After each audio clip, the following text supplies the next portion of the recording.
¿En qué piensas cuando escuchas la palabra modelo? ¿En celulares? ¿En iPods? ¿O quizás en el mundo de la moda? Aunque te parezca extraño, en el fascinante mundo de la ciencia también existen modelos propuestos por científicos, diseñados para tratar de explicar o interpretar fenómenos como los propuestos por Copérnico y Kepler del sistema solar. Un modelo en ciencia es una propuesta conceptual que se acepta como válida, si conforme al desarrollo científico permite explicar los datos conocidos en esa etapa histórica. En esta cápsula nos lanzaremos a la interesante aventura de conocer cronológicamente los modelos celulares propuestos. Comprenderás la importancia de la ciencia como actividad humana, donde las explicaciones científicas se organizan en torno a diferentes estructuras conceptuales y metodológicas, y se van modificando de acuerdo al desarrollo tanto científico como tecnológico. Sabemos que aún tienes muchas dudas, así que no te despegues de la pantalla y acompáñanos en esta interesante aventura. La aventura de un modelo. ¡Diviértete! Hola, bienvenidos. ¿Conocen a Superman, Batman y Iron Man? Ellos son superhéroes que han ayudado a la humanidad, pero esos no existen. En cambio, otros, sin tanto reflector, la han ayudado, y estos son los hombres de ciencia. Voy a iniciar mi camino con dos de ellos, que hablan sobre la célula.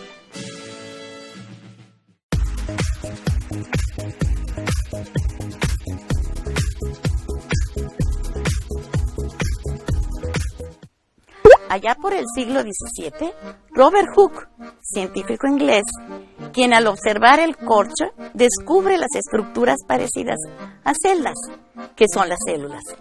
Y Antonio van Leeuwenhoek, de Holanda, comerciante y científico, conocido por las mejoras que introdujo a la fabricación de microscopios, y así se inicia el desarrollo de la citología. Es hasta el siglo XIX que M. Sheldon y T. Schumann propone la teoría celular en 1839. A este último se le atribuye el concepto inicial de la membrana como una estructura que separa la célula de su medio, indicando que el comportamiento de los tejidos, animales o vegetales es gobernado por las actividades coordinadas de las células individuales de las que está compuesto.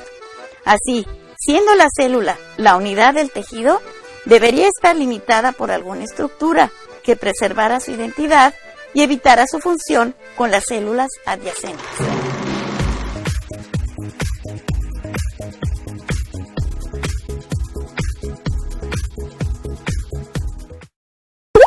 Esto se pone cada vez más interesante, ¿no crees? Y ahora vamos a ver antecedentes muy importantes. A mediados del siglo XIX, 1854, un botánico alemán, N. Pringsheim, realiza experimentos con células con diversas soluciones hipertónicas y nota que las células se alejan de la pared celular. Con esto se hace evidente la membrana celular. Esto no le bastó a Leydig y de Bary, que en 1860, después de estudiar la naturaleza coloidal del citoplasma, que es insoluble en agua, concluyeron que no todas las células requieren de una piel.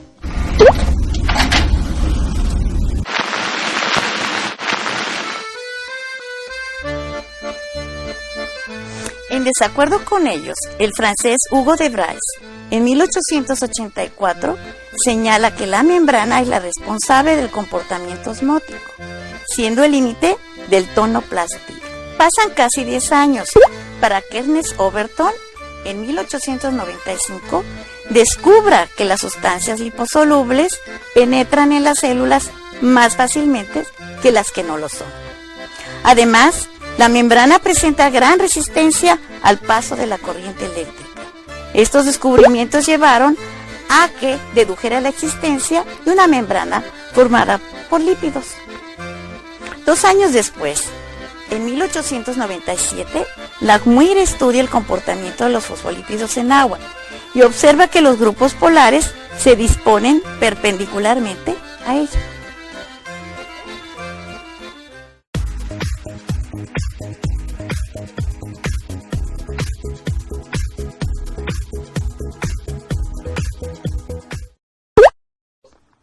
¿Te imaginas lo fascinante que sería experimentar con tus propias células?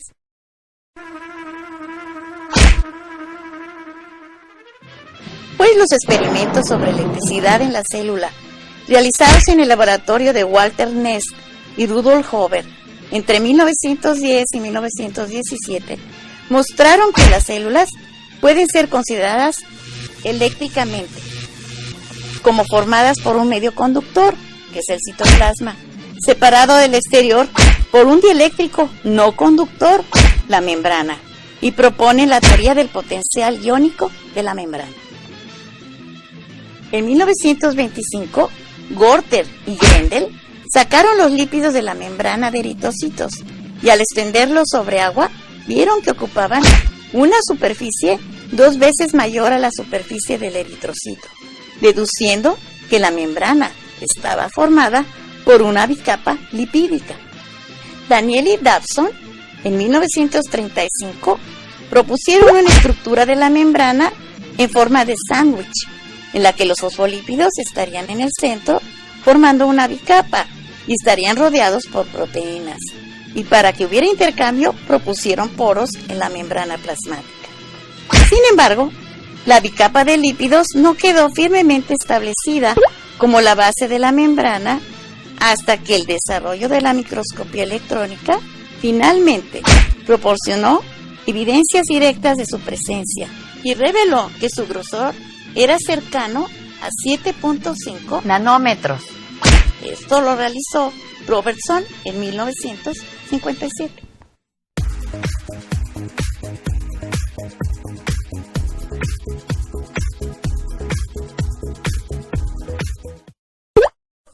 Sabemos que te hemos dado muchos datos históricos y quizás para ti son cosas del pasado, pero en realidad son muy relevantes y con esto tú puedes entender cómo son tus células.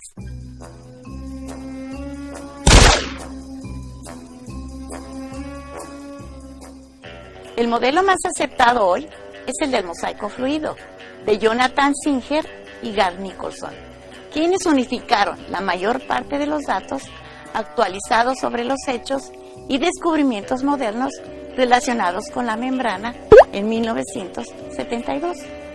Mencionan que la membrana está formada básicamente por una doble capa de lípidos en un estado de solución líquida, en la que las moléculas poseen cierta libertad de movimiento.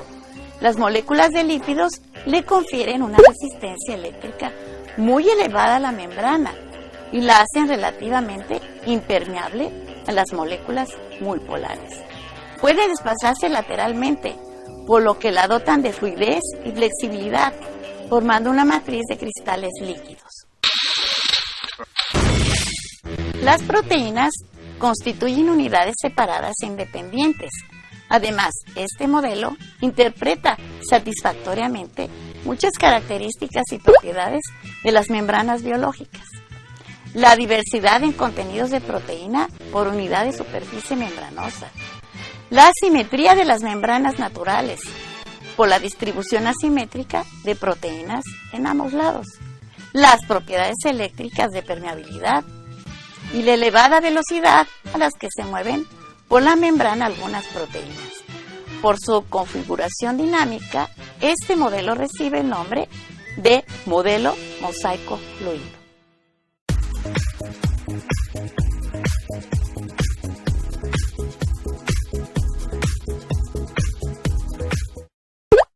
Y ahora te voy a platicar de los últimos avances con respecto al modelo de la membrana.